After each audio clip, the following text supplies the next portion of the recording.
আসসালামু আলাইকুম রহমতুল্লাহি ওবরকাতুহু। সম্মানিত দর্শক, জনাব তারেক রহমান সাহেব বিএনপির চেয়ারপারসন। তিনি বাংলাদেশে আসার পর থেকেই তার যারা শত্রু, বিরোধী পক্ষ প্রাণান্ত চেষ্টা করছেন তাকে হেয় করার, ছোট করার, বেইজ্জতি করার। এক্ষেত্রে তার যে অতীত ব্যাকগ্রাউন্ড, সেই অতীত ব্যাকগ্রাউন্ডের ছোট ছোট বিষয়গুলো, ভুলে যাওয়া বিষয়গুলো বা যে বিষয়গুলো মোটামুটি নিষ্পত্তি হয়ে গেছে, সে বিষয়গুলো আবার নতুন করে সামনে আনা হচ্ছে বিভিন্ন মিডিয়ার মাধ্যমে। আজকের সেই ভিডিওতে ইন ডিটেলস বলবো না, অন্য একটা ভিডিওতে বলবো। কিন্তু সাম্প্রতিক সময় তার লেখাপড়া নিয়ে, বিশেষত প্রাতিষ্ঠানিক যে যোগ্যতা, সেই যোগ্যতা নিয়ে প্রশ্ন করা হচ্ছে। বেশিরভাগ সমালোচনাকারী নির্মম এবং নিষ্ঠুরভাবে বলার চেষ্টা করছেন যে তিনি একেবারেই মন্দ ছাত্র ছিলেন।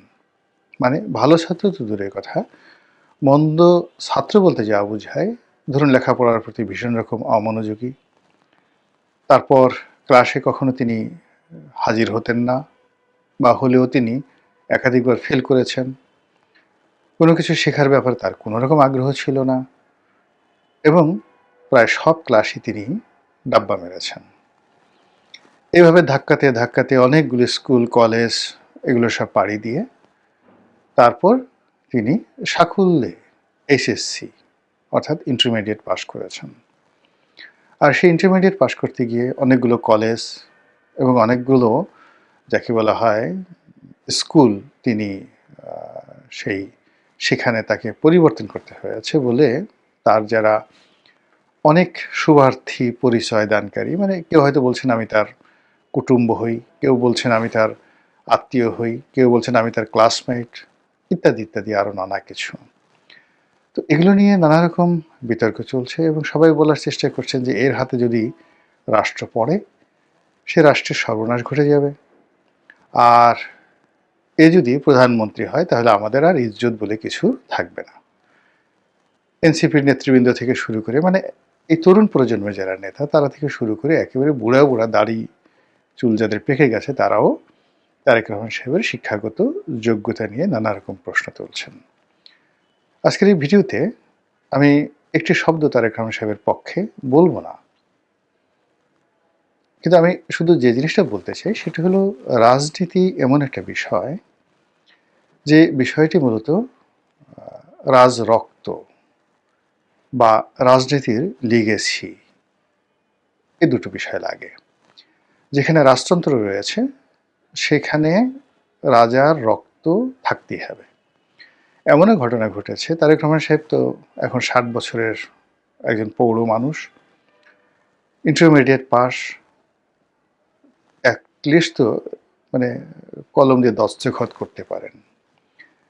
কিন্তু এমনও ঘটনা ঘটেছে, বড় সাম্রাজ্য, বাংলাদেশের চাইতে 100 গুণ বড়, এই সাম্রাজ্যের রাজরক্তের ধারক একজন অবোধ শিশু নয়, মানে মাতৃগর্ভে এসেছে, মানে এমন অবস্থায়, মানে মহারানী বা রাজরানী প্রেগন্যান্ট হয়েছেন, এমন অবস্থায় রাজা মারা গেছেন।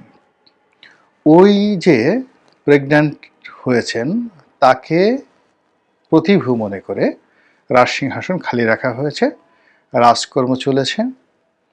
তারপর ভূমিষ্ঠ হয়েছে, ভূমিষ্ঠ হওয়ার পরে 15 বছর পর্যন্ত তিনি সেই যে রাজকুমার, তিনি সেই রাজর্ষি যিনি রয়েছেন বা রাজগুরু যিনি রয়েছেন তার অধীনে সব কিছু শিক্ষা গ্রহণ করে তিনি সিংহাসনে বসেছেন। এরবারে 1 বছরের 6 মাসের এমনকি 1 মাসের নবজাতক রাজরক্তের ধারক হয়ে সিংহাসনে বসেছেন। অসংখ্য ঘটনা হয়েছে। আপনাদের ধৈর্যচ্যুতি ঘটাতে চাই না রাজরক্তের ব্যাপারে। দ্বিতীয়ত হলো যে রাজনীতির লিগেসি, অর্থাৎ যেখানে রাজতন্ত্র নেই, যে কোনো একটা সিস্টেমে সেখানে চলছে, সেটা ধরুন প্রাচীন গ্রিক রীতি কিংবা রোমান সাম্রাজ্যের যে প্রাথমিক দিকে গণতন্ত্র ছিল, সেই গণতন্ত্র জুলিয়াস সিজারের আগ পর্যন্ত প্রায় 700 বছরের গণতন্ত্র।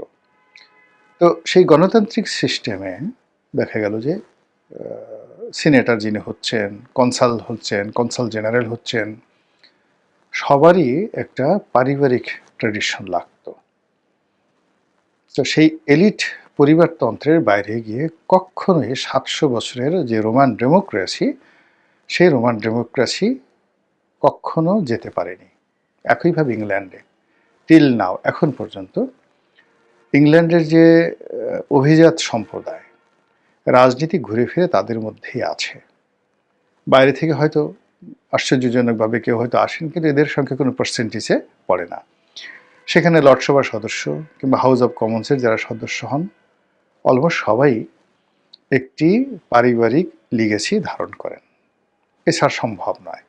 একান্ত ব্যক্তিগতভাবে তৃণমূল থেকে বেড়ে উঠে হাউস অব কমন্সের সদস্য হয়েছেন, মন্ত্রী হয়েছেন, প্রধানমন্ত্রী হয়েছেন, এইরকম ব্রিটেনের ইতিহাসে খুব অল্প। আমেরিকাতে একই অবস্থা। যারা গত ২০০ বছরে আমেরিকার যাকে বলা হয় রাষ্ট্রপতি হয়েছেন, গিয়ে দেখেন যে প্রায় সবারই হাতে গোনা ২-১ ছাড়া লিগেসি আছে, বিশাল বিশাল লিগেসি রয়েছে।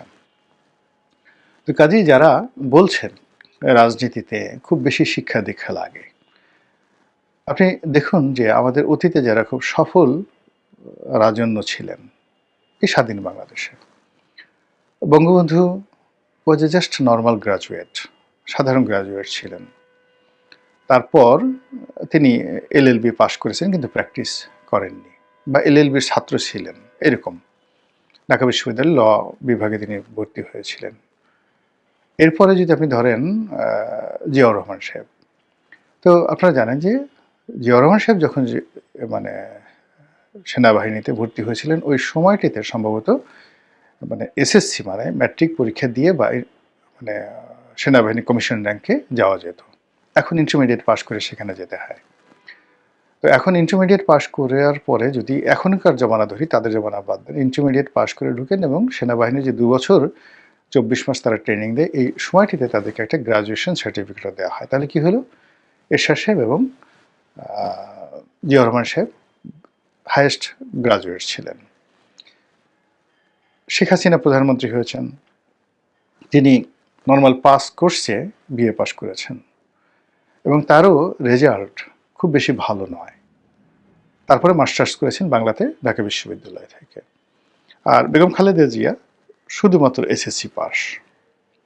এখন শুধুমাত্র এসএসসি পাস বেগম খালেদা জিয়া, আপনি গিয়ে দেখেন যে তিনি যে রাজনীতিতে সফল হয়েছেন এবং সেই এসএসসি পাস হওয়ার কারণে তার ক্যাবিনেটে আশেপাশে যত শিক্ষিত, সম্ভ্রান্ত, মর্যাদাবান লোকজনের সমাবেশ তিনি ঘটাতে পেরেছিলেন, তার সঙ্গে কেবলমাত্র বঙ্গবন্ধুর ক্যাবিনেটের তুলনা করা যেতে পারে।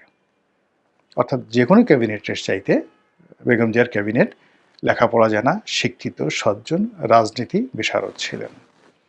কাজে এখানে আসলে একজন মানুষ তার যে উইল ফোর্স, তার ভিতরে যদি বাই বর্ন মানে জন্মগতভাবে অপরাধ করার প্রবণতা না থাকে এবং তিনি যদি মানসিকভাবে বিকারগ্রস্ত না হন, পাগল নিরোর মতো, সম্রাট ক্লডিয়াস নিরোর মতো পাগল না হন, অথবা তিনি সেই দস্যু বাদশাহে সাক্ষ্য, আফগানিস্তানের এক বিরাট ডাকাত, হঠাৎ করে সেই সিংহাসনে তিনি বসে পড়েছিলেন, এইরকম যদি না হন, তাহলে প্রধানমন্ত্রীর পদ, রাজার পদ, প্রেসিডেন্টের পদ, যেটি সরকারের প্রধান এক্সিকিউটিভ হোক না কেন, তার আশেপাশে এরকম একটা সিস্টেম গড়ে ওঠে, সেই সিস্টেমের মধ্যে তিনি ভালো কাজ করতে পারেন।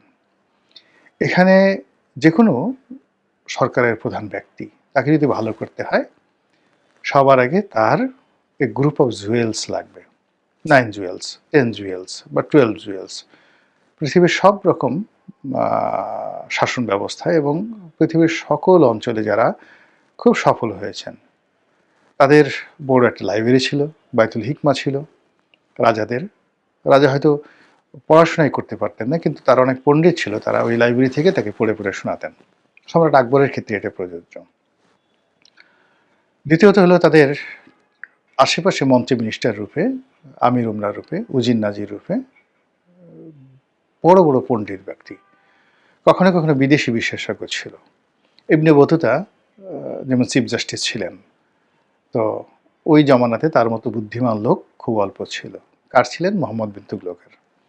তো এরকম অনেক বিদেশি হিউয়েন সাং থেকে শুরু করে চীনা পরিব্রাজক যারা ছিলেন, আমাদের বাংলাদেশে এসেছেন, ভারতবর্ষে এসেছেন, তারা সবাই স্বল্প সময়ের জন্য হলেও রাজকর্মে অংশগ্রহণ করেছেন। এইভাবে ইউএন নবাব সিরাজউদ্দৌলার সেনাবাহিনীতে ফরাসি সেনাপতি ছিলেন, শিফরে। তো সেই দিক থেকে তারেক রহমান সাহেবের কি লেখাপড়া করেছেন, কি পাস দিয়েছেন, এটা বড় বিষয় নয়।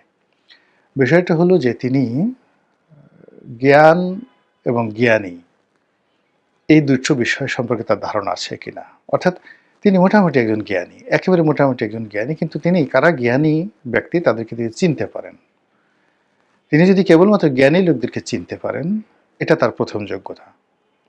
দ্বিতীয়ত হলো যে কিছু মানুষ আছে বোকা, নির্বোধ, হিংসুটে।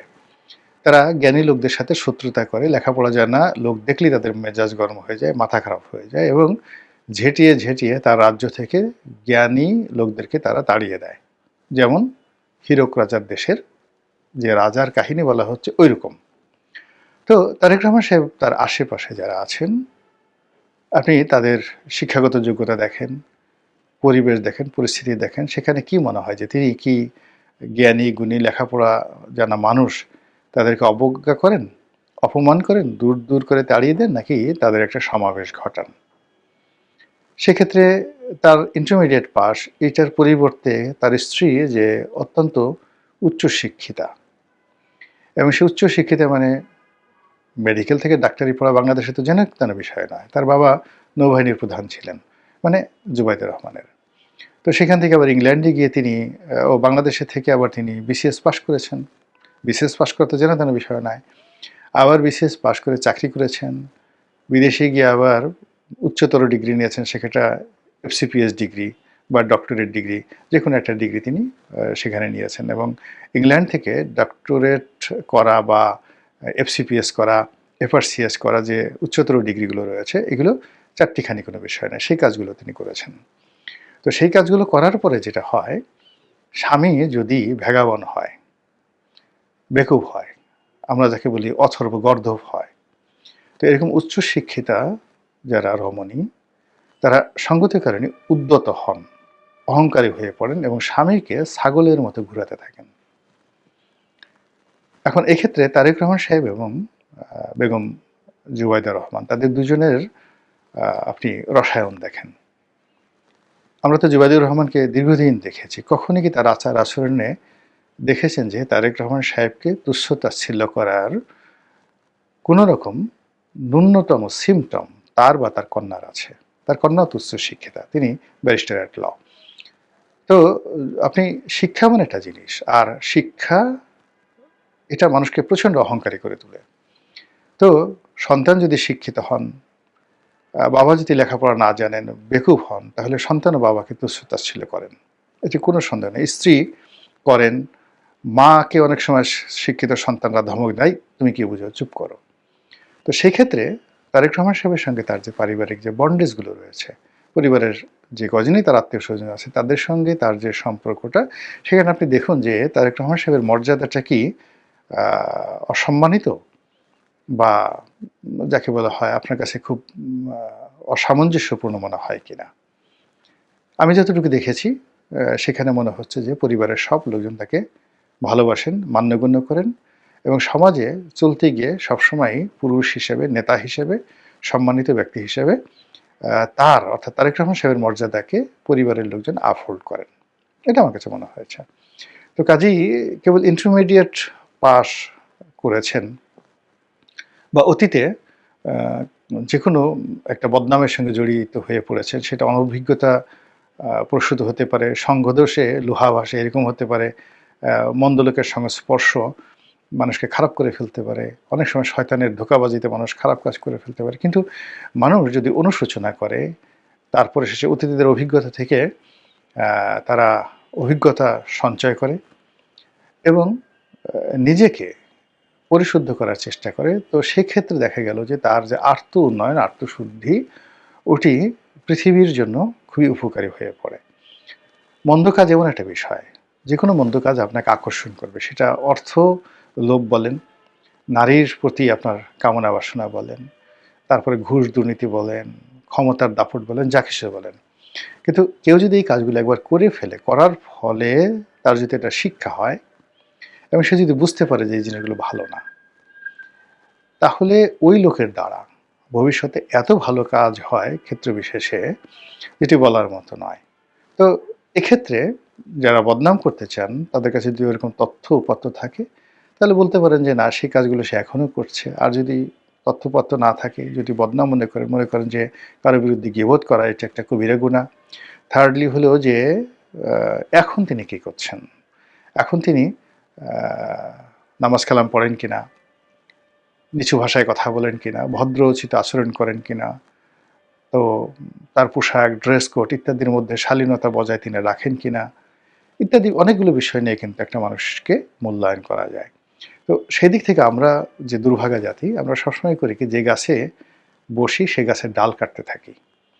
এখন আমাদের দেশে রাজনীতির অঙ্গনে যারা শীর্ষ নেতৃত্ব রয়েছেন, সেটা তারেক রহমান সাহেব বলেন, ডক্টর শফিকুর রহমান বলেন, অন্যান্য যে সকল ধরুন বিএনপি, তারপরে জামাত, এরপরে এনসিপি, ডক্টর মোহাম্মদ ইউনূস, তাকে কেন্দ্র করে যে লোকগুলোকে এই মুহূর্তে আপনারা দেখছি, মূলত রাজনীতির সার্কেলে এদের বাইরে রাতারাতি যাওয়া সম্ভব নয়। রাতারাতি গেলে আবার সে আওয়ামী লীগের কাছে যাবেন। আওয়ামী লীগে যারা আসবে তাদেরকে তো আপনারা দেখেছেন, চিনেন। তো কাজে আমরা যদি প্রত্যেকটা মানুষকে ছোট করতে থাকি, অপমানিত করতে থাকি, লাঞ্ছিত করতে থাকি, তাহলে এ দেশ কারা চালাবে? মহান আল্লাহ আমাদের সবাইকে হেদায়েত দান করুন এবং হেফাজত করুন। আসসালামু আলাইকুম ওয়া রাহমাতুল্লাহি ওয়া বারাকাতুহু।